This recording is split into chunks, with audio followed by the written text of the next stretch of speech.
The views and opinions expressed in this podcast by the host and or the guest do not necessarily reflect the views of the host and or Paranormal Buzz Radio and or its sponsors. Use of any material produced by Paranormal Buzz Radio without express written consent is prohibited. Paranormal Buzz Radio will not be held responsible for you holding your knees, crying, and rocking in a corner in a puddle of your own urine, or being beheaded by a group of children in a cornfield.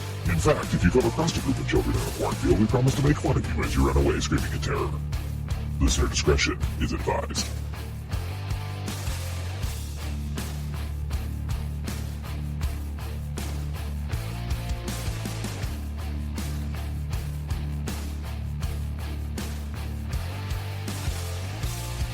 You're listening to RAP Paranormal and Friends with your hosts, Kim Purvis and Allison Robinson.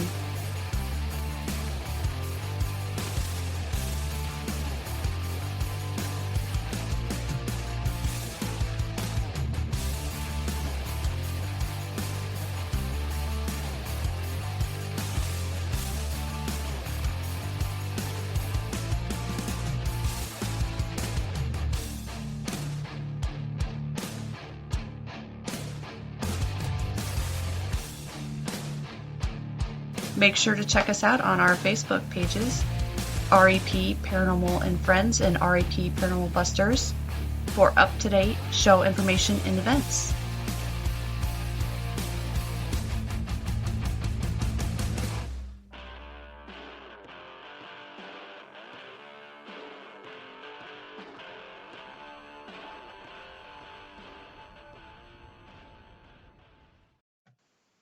Hey everyone, welcome to another night of RAP Paranormal and Friends. We bring you a special guest, Clarissa Vazquez. She is the founder of Colorado Coalition of Paranormal Investigators and is also an author of nonfiction and fiction, and you're a minister. Is there anything I'm leaving out? Kind of the jack of all trades. Yeah. Jack of all trades, master of none. Aren't we all? All right. So why don't you kind of tell us, how did you get into the paranormal? I know that you were in the military, correct? Were you in the Air Force? I was in the Air Force. Yes, and you had an experience while you were in the Air Force. Is that kind of what drew you to all this? It really is. I had an encounter that I couldn't understand. I was up close and personal with a full-bodied apparition. We were, the base where I was stationed was transitioning their former morgue into a physical therapy department. Oh. at their hospital. Yes. And being very, a grunt, very low-ranking individual on a very tall totem pole, I was tasked with helping to remove a lot of the construction debris. So I was sweeping up concrete dust and asbestos. Oh, yeah. Yeah, and so I was coming back from chow, some people call it lunch. Mm-hmm. I'm coming back from the chow hall, and I walk into this gutted room, cinder block walls, and there was a man standing there, Mm-hmm. wearing 1960s to 1980s era combat fatigues, the olive drab fatigues. Mm-hmm. When I was in the battle, we wore the green camouflage battle dress uniforms. Mm-hmm. And he was just as tangible as you or I. He was not transparent or wispy. He was not floating. Very rugged, handsome. Uh-huh. He was handsome. Yes. Top,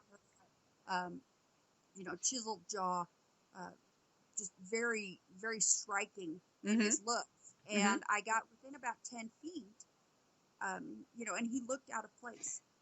And I said, "Excuse me, sir, is there something I can help you find? Can I help you with something?" And he looked at me and looked away and walked through a cinder block wall and disappeared. Wow. And that cinder block wall, it was a structural wall, so the other side of it was outside. So it wasn't like he could have walked around a corner or right. He walked through this cinder block wall, proof gone. Wow. And I'm sitting there going, just scratching my head, like, what? what Yeah. just happened? Did not occur to me to be afraid. Right. And I called my mom that night. I'm like, you're not going to believe what happened to me today. And she says, well, you're going to go back and see if you see him again tomorrow. I'm like, well, of course I am. Yeah. Yeah. And paranormal TV wasn't a thing yet. Uh-huh. The internet was still in its infancy, if that tells you how long Right. ago. Yeah. Yeah. Yeah. So I didn't have the resources that we have today. Right. So I did what anybody, would do back then. I went off base and got a library card and started checking out every book I could get my hands on. I was reading books by Hans Holzer, Ed Warren, just reading everything I could get my hands on. I learned about using Polaroid cameras and analog tape recorders. And so I started, going to, the only place I knew of where there might be ghosts, cemeteries. Right. Which, now it's like, that's probably one of the last places you want to go. Right. Yeah. Yeah. Like, who's going to hang out with their empty shell? Cemeteries are not as haunted as some people like to think. But that's how I got my start. And eventually I started, figuring out how to do what I was reading about, and I got good at it. And in 2004, I, along with another friend of mine, we started the Colorado Coalition of Paranormal Investigators, and here we are 18 years later. Wow. Yes. Still going strong and still proudly serving our communities and doing what we love. Don't you guys do a portion of Utah as well? Did I read that? We do. Yeah, we serve western Colorado and eastern Utah. So if you take the state of Colorado is this big square. Right. Right down the middle at the Continental Divide. Yeah. So everything west of that, and then there are parts of Utah, such as Vernal, Moab, Monticello, those areas that are just not accessible. Green River, the teams from Salt Lake and Ogden and St. George can't. It's not as easy for them to access those areas as it is for us. They're just a couple of hours away from us. And so we serve eastern Utah as well. Oh wow! So do you guys do a lot of like residential cases? That's mostly what we do is residential cases. Occasionally we get called to a commercial site, which is great. We actually like the big, the great big locations, where we can kind of spread out and do our thing. Right. But mostly, we mostly do residential. Okay. And how do you guys handle like a residential case? Like, well, no two cases are the same. So, the first thing that we do is we give the client peace of mind in knowing that we believe they're experiencing something. You're not crazy. You are experiencing something. Whether it's paranormal or naturally occurring, that's what we're going to figure out. But you're not crazy. You are experiencing something. And that's our job to find out, what's causing your experience. And so we go in and try to, as scientifically as possible, recreate their experiences, so that we can, have the same, the same situation, that they're having, and and determine, what's causing it. If it's paranormal, great. That's the icing on the cake for us. Right.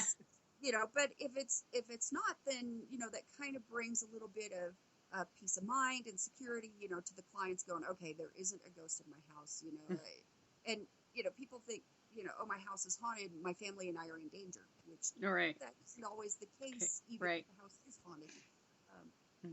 So it just, brings peace of mind and security, to the clients. But number one, they're not crazy. We believe they're experiencing something.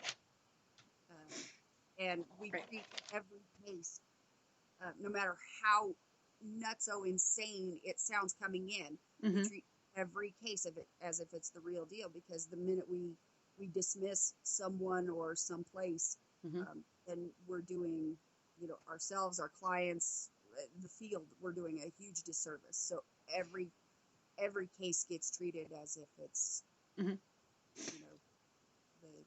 Right. the Holy Grail. Right. Excuse me. Now, you talk about how you guys like have like a more scientific approach, and I know that you have conducted some experiences. Do you want to kind of explain that to us? Why you kind of go the more scientific? So we follow the concept that you cannot prove the paranormal with the paranormal.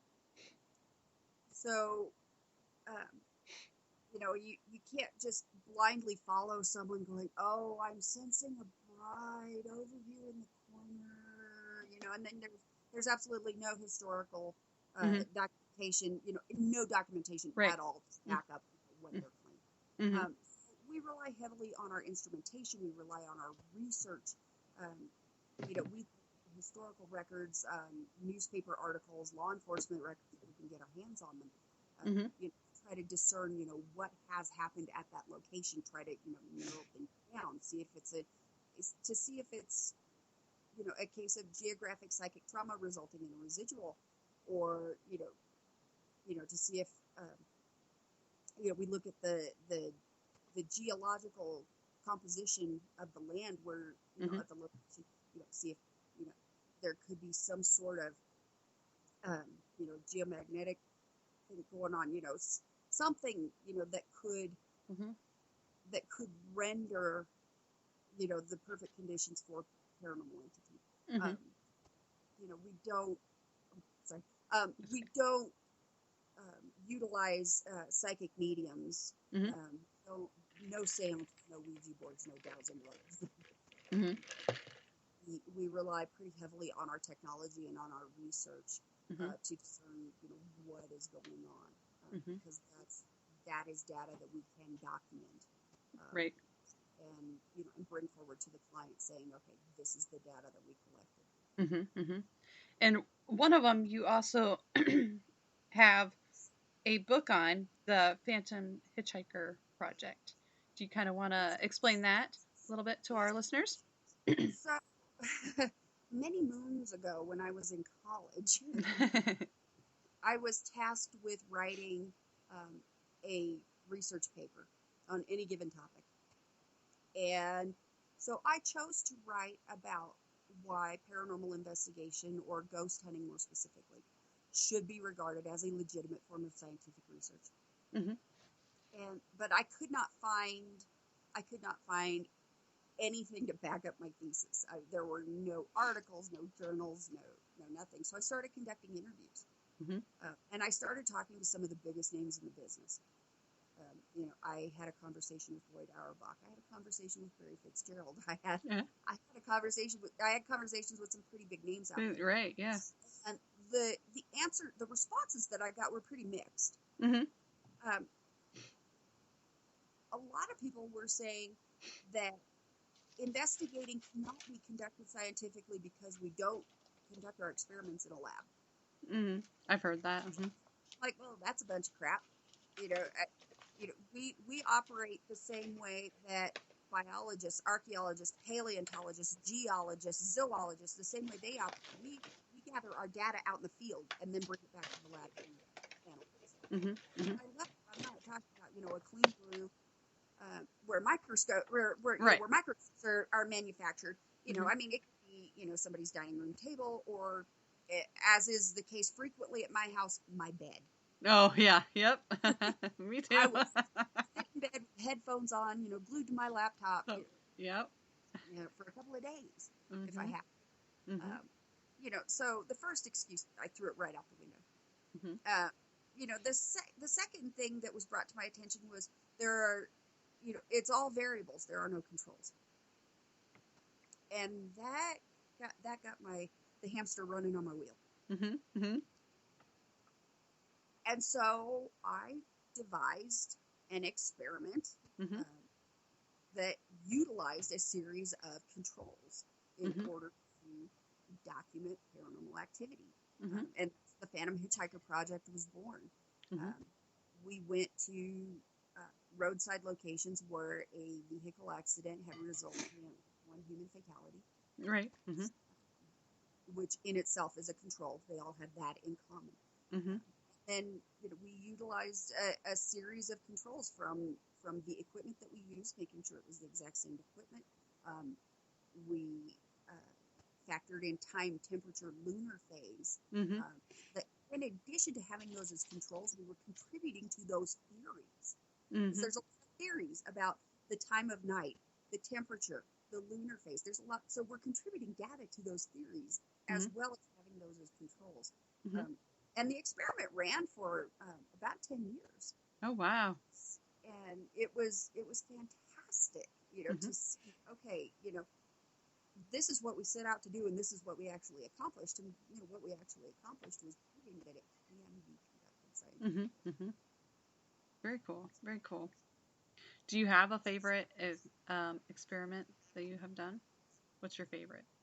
Oh gosh, as far as the locations go, where we ran Phantom Hitchhiker.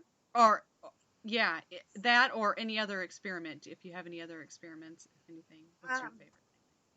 well, we're running more than one project right now. Oh, okay. We're we kind of put Phantom Hitchhiker to bed. Uh-huh. Uh-huh. That's why I was comfortable writing the book. Right. Um, but we're also doing one we call Project Ley Lines. Oh, yeah. Ley lines. Uh-huh. Um, Yep. Mm-hmm. There's a lot of theories surrounding, Mm-hmm. these ley lines, these Right. imaginary lines that, that run through, Mm-hmm. supposed to run through the planet. Right. And so what we've started doing is we've started plotting the GPS coordinates of every case that we work, Mm-hmm. and and the cases where we obtain data that we believe is paranormal in nature. Mm-hmm. We plot those coordinates on on a different map. So Mm-hmm. every case that we work gets plotted, but where we have credible data, Right. those get plotted also. And so we're trying to see if where we're obtaining credible data, if it correlates with uh, known ley lines. Right. That's cool. Yeah, we had a gentleman on. Oh my gosh, I'm drawing a blank on what his name is. I think it was earlier this year, and he discussed different ley lines and the paranormal, and it was very interesting to hear. And he had like all the maps of like different areas with ley lines and things, which was really cool. Oh my gosh, I don't know why I can't remember his name. I can't either I because can't. Well, he But said where we were at, there was one going across. yeah, us. yeah. so we have found, and and again, we've only been working this project. We've only been working the ley line project for a couple of years, so Uh-huh. we don't have copious amounts of data yet. Right. So it's going to be a few more years before we've got a lot of data that we can say yay or nay. Mm-hmm. What we are finding is that the the locations where we are obtaining data Mm-hmm. that is paranormal in nature um, coincides with either um, a major water source such Yes. as the Colorado River Oh. Mm-hmm. or an underground mine. Oh. Yep. Mm-hmm. Mm-hmm. And there's one town here in western Colorado, and we looked back in our records going, how many cases have we worked in this town? Mm-hmm. And the answer was a lot. Yeah. Yeah. And not only is there, the Colorado River runs right through the town. There is an underground mine there that is on fire and has been for about 60 years now. Oh wow. Yeah. But there is also geothermal instability right there. There's a lot of hot springs, and Mm-hmm. so there's so much Some. going on right there. Yeah. That is, just amplifying the energy, and what I and we think, is kind of acting as a conduit. Mm-hmm. Right. And so that town is, is, Hot spot for. Yeah. yeah. We get called there at least once a year, at least. Oh And wow. location, it's not the same people calling us back over and over and over Yeah, again. you have others. Yeah. And it's we had one that was right up against the mountain, with the burning coal mine. Uh-huh. We've had them, across the valley, Wow. from all of this. It just Mm-hmm. it's all over in that town, and it's so exciting every time we Oh, get yeah. a case in that town. We're like, yes, Yeah. because the odds of us, having legitimate, ghostly activity, is Right. ample.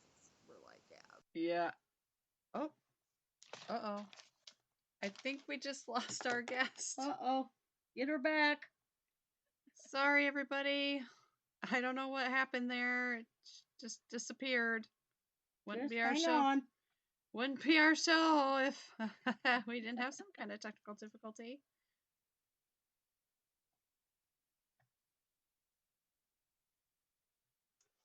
Oh my goodness.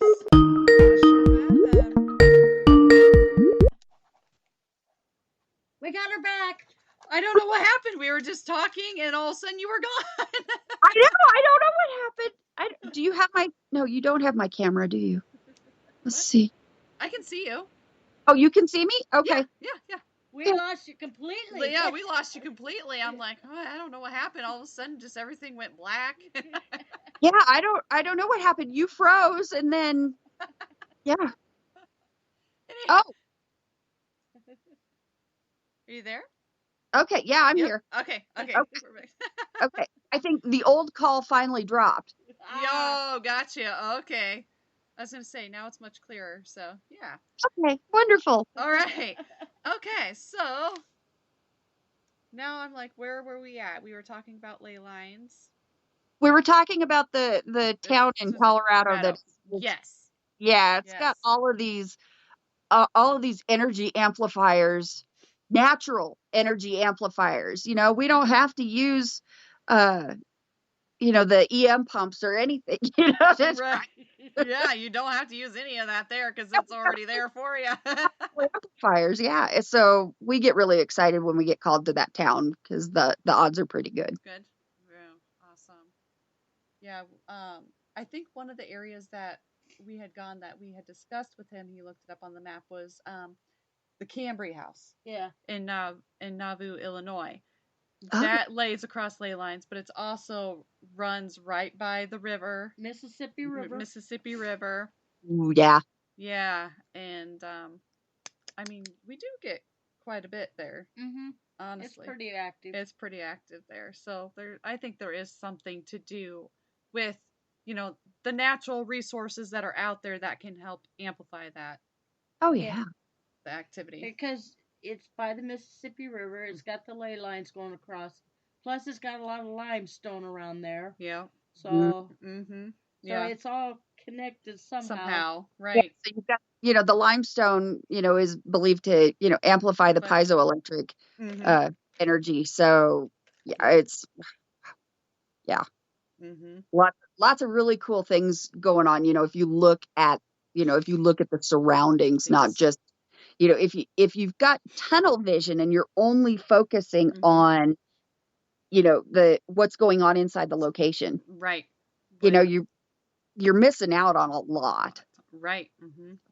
Because there could be a lot of stuff that's actually outside that is kind of helping amplify what's going on inside the location. Mm-hmm. Yeah. Yep. I totally agree with that 100%. Now, do you have like a special, what's your favorite piece of equipment that you use? My audio recorder. Mm-hmm. Yeah. That's ours too. Cool.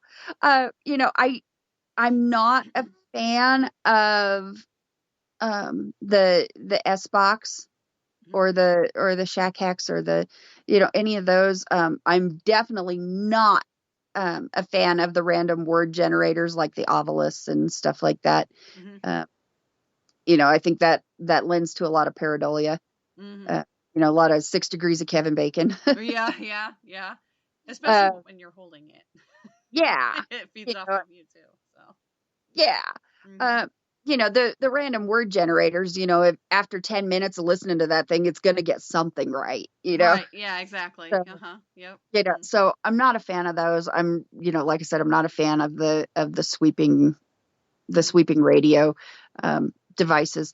I like to go old school. And in fact, I just last month, I found at an auction one of the old clunky analog tape recorders. Oh, uh, cool. Size of a shoebox, you know. Yeah, yeah.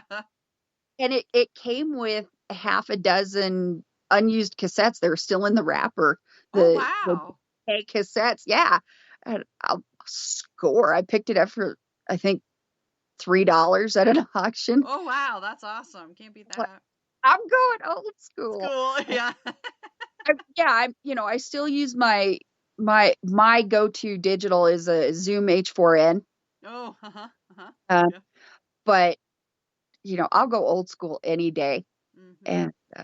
and run around. I don't care, if it eats up all my batteries and I have to turn the tape over every 30 minutes. Right, yeah, exactly. Yeah, we still actually have we use mine from time to time is my camcorder that uses a cassette tape, Oh but it has yeah, night vision.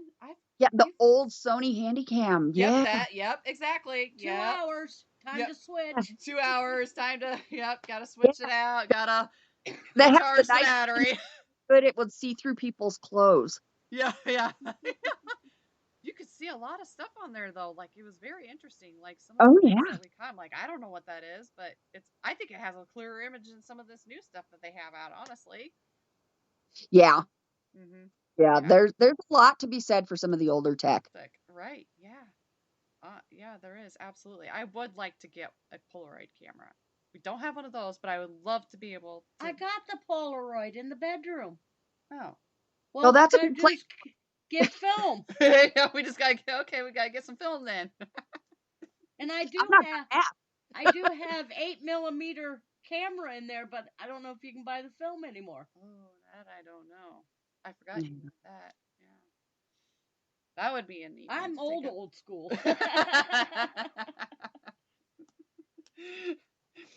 Oh.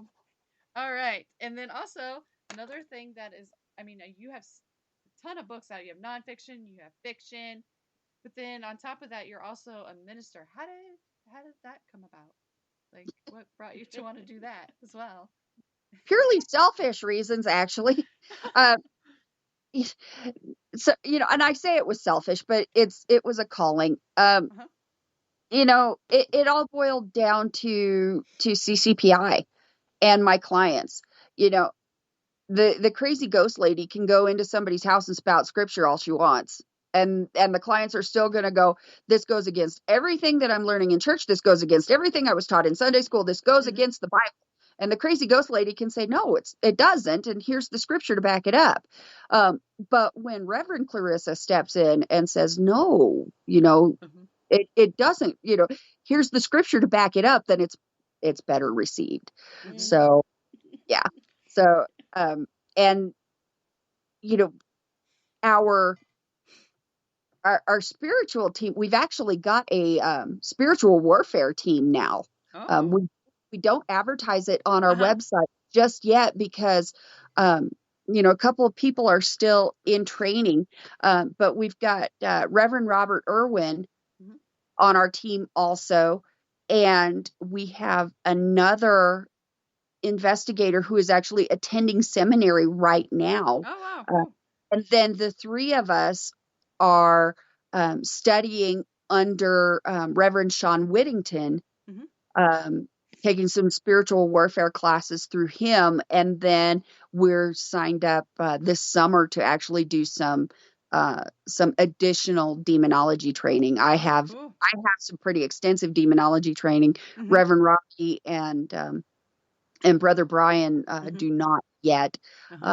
But the three of us are signed up. We're going to go to demonology boot camp this summer. Oh, nice. Okay. Very cool. So are you thinking about going in and helping residential places that think they may have a demonic presence? Only if we have to, if that is something that we are called to do, then we are prepared to do it. We're not going to go around, touting, hey, we're exorcists. Right. We consider ourselves to be a spiritual warfare team. And that has a little happier ring to it than Yeah. Yes, it does. you know, um, but the best defense is knowledge and and being prepared for anything. And so if that's one more way that I or we can keep my team safe, Mhm. then that's what we're willing to do. That's awesome. Have you ever experienced anybody else doing an exorcism? Have you ever watched one? I have assisted on one. Oh, uh, okay. yeah. I bet that was interesting. uh, it was the scariest day of my life. Oh, wow. Yeah, it was the real deal, and not something that you ever forget. And Mhm. I mean, I had a good run of bad luck for about 6 years after that. Oh, wow. And it wasn't until I went, I wonder if it has something to do with that, with that event. And I went um, and asked for a blessing, a cleansing, deliverance. It Mhm. all depends on who you ask, who you're talking to, what it's D- called. Right. um and then all of a sudden things started to shift for me back into the positive. So Oh, that's yeah, so it wasn't until about 2 years ago that my life started to good. started to turn around. Oh my goodness. Wow. Yeah. I mean, yeah, they say those things can take a toll on you and that yeah, you Yeah. can. And it in my case, it wasn't it it was an attachment of sorts, but it was like a really loose attachment. My strength is such that it couldn't really get its hooks into me too deep. Mhm. But boy, it hung on for a long time. Oh, yeah. Sorry, I'm just writing down. We have uh some questions coming in through chat, so we'll get Wonderful. Bring well them on. yeah, so we'll get to those in just a minute. I just had a couple more questions and then I'll start asking some from chat. So if you do have any questions, please feel free to put them in the chat and I will ask them for you.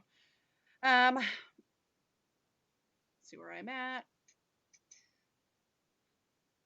Do you have any more books that you're going to be writing? About 6. About 6 more books? Oh my goodness. You have like how many? Like 10? 12? I have 9 on the market Nine. right now. Okay, I was Uh, going to say I thought it was around 10, but yeah.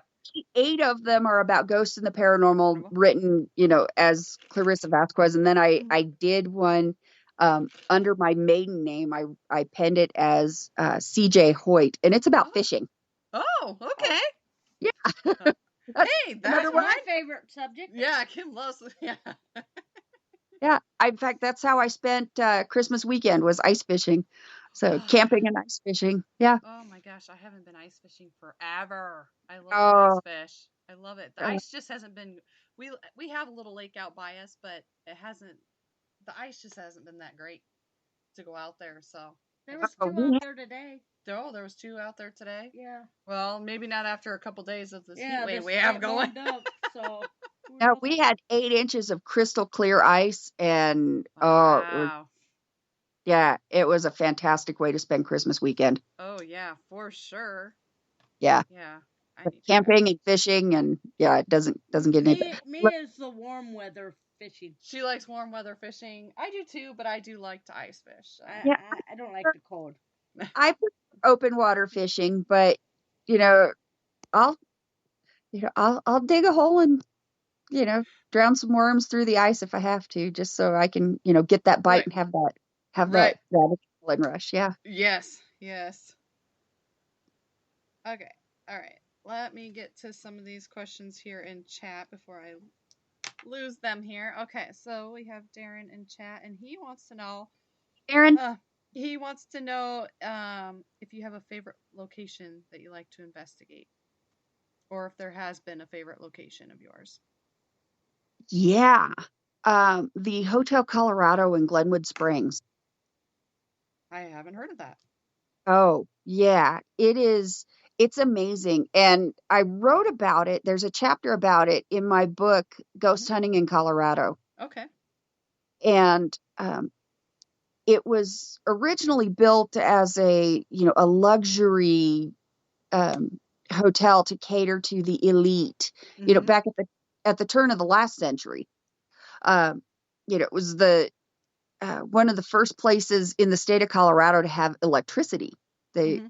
The Walter Devereaux, who built the hotel, actually built a hydroelectric plant on the Colorado River, to power this monstrosity of a hotel. And then in the 1940s, it was commandeered by the Navy and used as a naval hospital because it was right there on the railroad. Oh, But wow. the hot springs, the vapor hot springs, that was Mhm. the draw. And so people would come, thinking that, breathing in the vapors from the hot springs would cure their tuberculosis. Mhm. This is the town where Doc Holliday, the famous gunslinger, Yeah, oh, yeah. Yeah. Uh-huh. he did not die in the Hotel Colorado. Photo He died in the Hotel Glenwood. would. Mhm. Contrary to what the movies tell you, he did not die in the sanitarium. Yeah. He died in the Hotel Glenwood, which burned down in the 1940s, I think. Okay. And now it's, retail shops. Uh-huh. But there are quite a few permanent residents at the Hotel Colorado, Okay. and it's one of my favorites. For a long time, they were very anti ghost hunter. Mhm. They're like, yeah, Okay. no, you cannot come in and investigate. You can rent all the rooms you want, but if we catch you investigating, you're out. Oh, Uh, jeez. yeah. Um, there's some new owners, and I think we've got an in with the new owners now. So we should, fingers crossed, knock on wood, should be able to investigate again there soon. Oh, wow. That'd be cool. I'd like to hear about that. Yeah. Okay. All right. Let's see here. Next question. There's another question.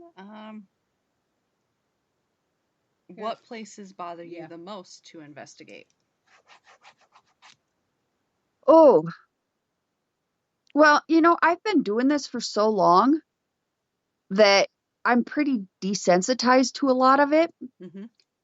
But I will tell you, everybody asks me, what's the scariest investigation you've ever been on? Mhm. Um, we did this private residence in a town called Nucla, Colorado. It's Oh. down the southwestern area of the state. It's a 3-story ranch house. Mhm. And the owners would rent it out, and people would pay their, first and last and deposit and everything. And before the first month was up, they're like, keep the money, we're out. Oh, wow. Oh. They could not keep it rented. Oh. So they called us in. And there were 8 of us there that night investigating this house. And of course, I'm giving you the shortened version of this That's okay. story. Right. That's more to it. But people that were unnerved by different things were having personal experiences that were tailored to their threshold. So if someone was unnerved by being touched, they were getting touched. If they were freaked out by seeing a shadow, they were seeing shadows. Shadows. Mhm. Mhm. Um, it was like concierge haunting. You Right. know? Yeah. Yeah. Exactly. Yeah. and and here I'm going throughout the night. I'm getting a little butthurt because I'm not having any experiences. Experience. Yeah.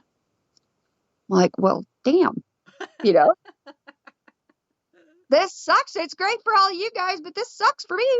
Right. And so I'm up in the attic area with 2 other investigators, and I'm using my night vision monocular. So it allows me to see in the dark, but it doesn't record. I now have one that What does does record. record? Yeah. Mhm. Um, but I'm looking through, and I look across the room, and I see what I think is a dead bird on the floor. Mhm. Turns out it was a piece of crumpled up black garbage bag. Yeah. But through the monocular, it Right. looked like a dead bird. Uh-huh. And on my audio recorder, you hear me go, ew, what is that? Yeah. And then this voice goes, dead bird. Oh my gosh. You're a dead bird over there. And you hear the other investigators going, oh no, I don't know where, And so it wasn't until I got back home to my lab, Yes. and I'm going through this audio file, and I hear, ew, what is that? Dead bird. And I'm like, the hell? And it was in my head. Like, Yeah. blankety blank, you know, either was making me think I was seeing a That's dead bird bird. or knew what I thought I was seeing. Right. Yeah. Exactly. Yeah. That's And crazy. that wigged me out. So I Right. got my personal experience. It just wasn't during the investigation. It was, back home at the So, lab. right. And I'm like, that SOB was it's scary enough with just me in here. I Yeah. You don't need that in there as well, right? don't know up in my noodle. And so, yeah, so that, that is, it's one of my favorite investigations. It's one of the scariest investigations, even though, my scary moment didn't happen until after I got home to the lab. Right. Yeah. But it it's one for the history books. And that audio file is on the CCPI website. Okay. All right. So you can check it out, everybody. You can go listen to that at their CCPI website. All right. Next question here. We have another one that rolled in. Let's see here. Oh, Kim's got it pulled up on my thing because it. Oh, I lost it. Right there. There you go. Okay.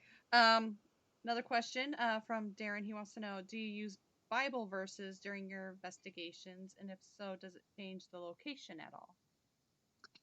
No, we don't quote scripture unless the client specifically asks us to do, a blessing. Sometimes they just, they want us to do, a blessing on the house before we leave, and we're happy to do that. And really, that's the only time we use scripture. During the okay, let me back up and phrase this a little differently. In the 20-something years that I've been doing this, I've been doing it closer to 30 than 20. You know, the I've only categorized 3 cases as no, 4. I apologize, 4 as potentially demonic in nature. Um, so contrary to what you see on television, it's not that common. Right. So, don't believe everything that's on TV. A lot of it's scripted. Yep. And so, in the almost 30 years that I've been doing this, only 4, and 2 of those were in 2017 alone. And the one time before I was ordained as a minister, before I had taken seminary classes, before I had taken demonology classes, before I had taken spiritual warfare classes, I went into this location thinking it was just a regular haunting. And when things started flying around and the microwave, the LED display on the microwave read child, Oh. I, Okay. I don't have a child setting on a microwave. Yeah, I've never heard of that one before. But I started, out of fear, I started quoting scripture, and that really made things worse. It intensified things. And so, we ended up having to call an outside resource to finish the case for us. But I mean, there was a 50-pound black obsidian sphere that rolled off of the top of the refrigerator. Oh, wow. Oh, Yeah. my gosh. Yeah. Made a big old dent in the linoleum floor. Oh, my gosh. Yeah. That case got so intense. And again, I didn't know what I was just out of fear, started quoting scripture, started praying, made things worse. And so, while while it was the right thing to do to keep myself safe, it wasn't the best thing for my client. And so, I do exercise some discretion. And it also depends on the spiritual beliefs of the client. You're not going to go in and quote scripture in a pagan house. Right. Yeah. Yeah. Yeah. Because it's ultimately their belief system that's going to uphold anything that you do in their house. So, right. Yeah. So that's the long and the short answer. That works. Another question that kind of goes a little bit with this. Do you think that the Vatican is haunted? And if so, would you investigate it? Oh, I certainly hope so, and yes, I would. Yeah, I mean, I um I had an opportunity a couple of years ago. I just didn't have the money. Um, Mm-hmm. Back in 2018, Mm-hmm. Mm-hmm. the year after, we had two encounters that I would categorize as demonic. Um, in 2018, the Vatican sanctioned 250,000 new exorcists. Got to Wow. kind of ask yourself why. Yeah. Um, and they were for $2,000. They were training civilians. You know, you had to cover your airfare to Rome. But for $2,000, and I believe it was a 6-week course, you know, the room, board, and education included. Wow. Um, and I really wanted to get in on that. I just didn't have the cash. Right. So if that is offered again, yes, I will be taking. You know, I'll be taking that up. Not because I'm a glutton for punishment, but because I believe in being prepared. Right. And Yeah. that's one more tool in my arsenal where I can help somebody than than I wanted. You know, so is the Vatican haunted? Probably.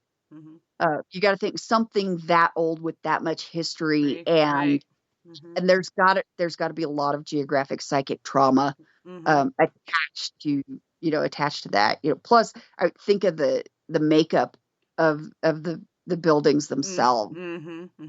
Yes. Made out of Right. marble and What? limestone. Yep. Uh, Yep. You know, and there, the Vatican isn't as pearly white, as some would like to think. I mean, there have been some pretty nefarious things going on, throughout history.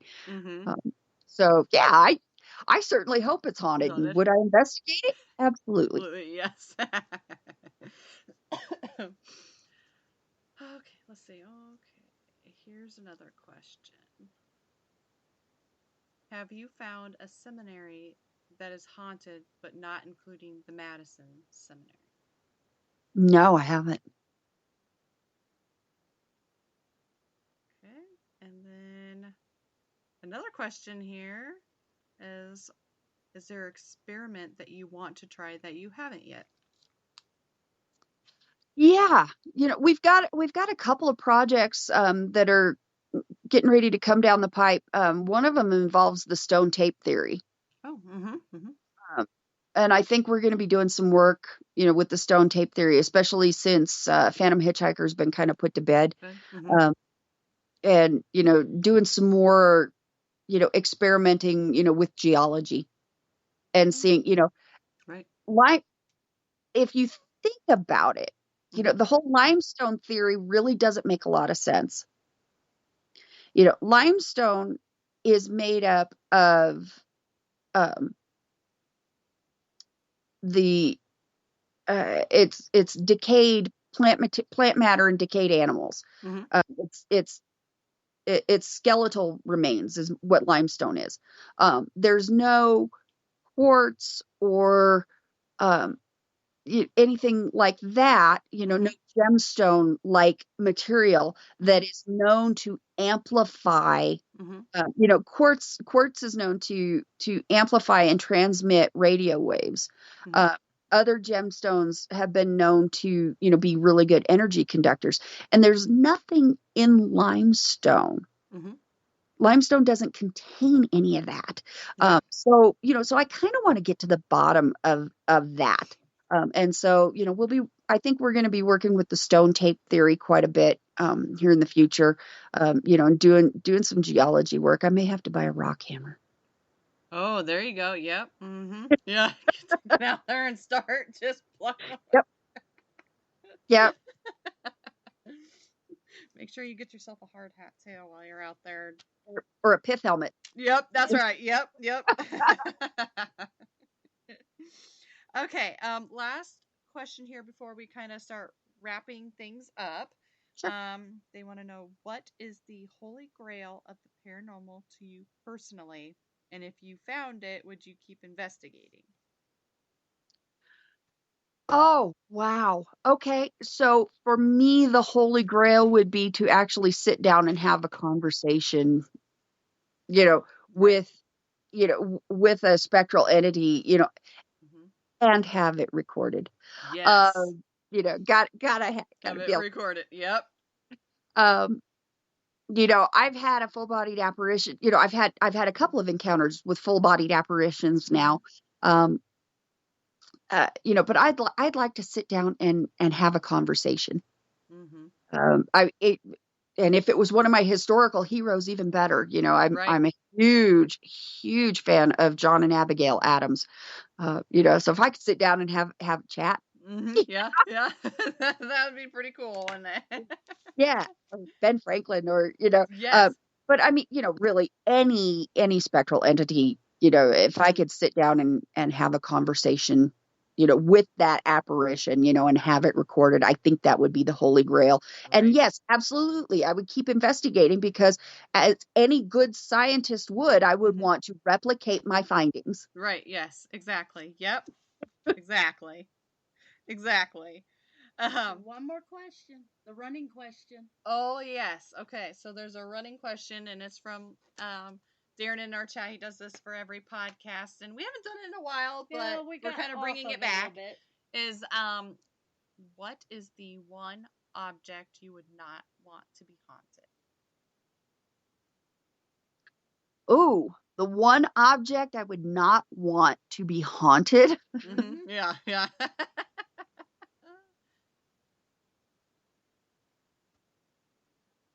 Suppose it would be my car. That's what I said too. Yeah. Yeah. I have such a crazy commute. The last thing I need is for Frank to take on a life of his own. Oh, And yeah, right. Yeah, exactly. Be like uh, the car Christine or something. yeah, I, I drive a Sonata, and I call it Frank. Frank, yeah. Frank Sonata. Sonata. Oh, that's great. I like Yeah, that. and so even my mechanic calls him Frank. You know, like, Frank needs an oil change, okay? Or hey, so. Oh my Uh, gosh. yeah, and so I would hate for Frank to take on a life of his own. Right. Yeah. Well, we've had several cars. We've on had the several. question. Yep. But the number one, I think, is toilet yet. Yeah. The number one is yeah. Yeah. Oh, yeah. That would not be fun. Darren says he thinks car's been moved to number 2. Okay. spot. Car's been moved to number 2. All right. Yes. All right. So, are you on social media or CCPI, any of that? Okay. All right.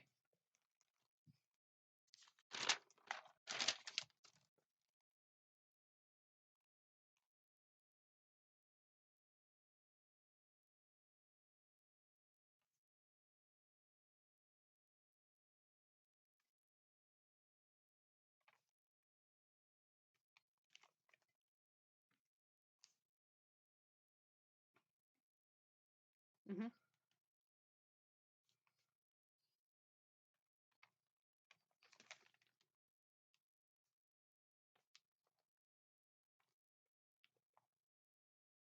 Okay. All right. And then your books. Where can they purchase your books? Amazon. Okay.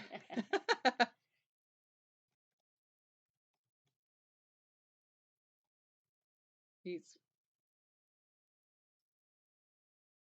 Yep.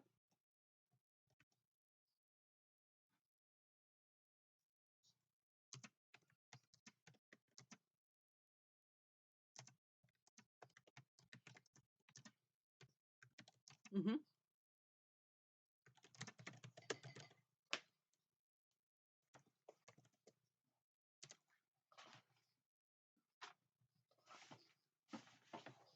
uh road Roadside locations, where phantom hitchhikers or other creepy stuff is known to happen. um Okay. so lots of good There's stuff. stuff there. Yes. Yes. I'm excited. I am getting caught up on reading all my books here.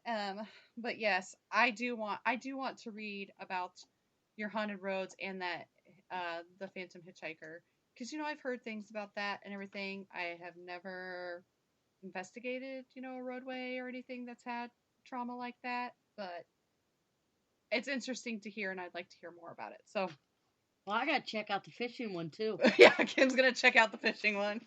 Yeah, the Phantom Hitchhiker Project in America's Haunted Roadways is a really good resource. If you're into some of that ghost lore or legend tripping or anything like that, it's a really good tool to have. It's a good resource. All right. Cool. All right, everybody. Well, we are going to start wrapping things up. Like to give a shout out to everybody who was in chat. We had Darren, Nico, myself. We had Kim in chat. Thank you to everybody who was in chat and participating. Thank you to everybody who was not in chat but listening. I know you're there, so thank you. We appreciate each and every one of you. We'd like to say a special thank you to our guest, Clarissa Vazquez. For joining us tonight and giving us some awesome information and a little bit of background on her and her awesome group. So we will post all her information on our social media as well, so that way you guys can find her. Check out her books on Amazon. Go check them out. And then also make sure you guys tune in tomorrow night. We will be on Shay's Paranormal Chat. So if you didn't get enough of us tonight, then tune in tomorrow night. You can hear some more of us. Thank you once again, Clarissa, for being on. And thank you, everybody, once again for joining us. Peace out, everybody.